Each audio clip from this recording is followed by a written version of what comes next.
Ito ang GMA Regional TV News. Wala raw dapat managot sa pagkakatrap sa loob ng abandonadong kotse ng dalawang batang nawala ng halos isang araw sa Iloilo City. Ayon yan sa pulisya. Base raw kasi sa kanilang investigasyon, aksidente lang ang nangyari. Kwento ng mga magulang ng dalawang bata, posibleng nailak sila roon ng isa pa nilang kalaro.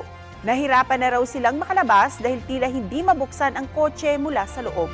Depensa naman ng magulang ng itinuturong kalaro, hindi yun magagawa ng kanyang anak. Nitong Sabado ng umaga nang mawala ang dalawang bata at Linggo ng umaga na silang nakita sa loob ng kotse. Nasa maayos ng kondisyon ang mga batang natrap matapos masuri ng mga doktor.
Kapuso, para sa mga maiinit na balita, mag-subscribe sa GMA Integrated News sa YouTube.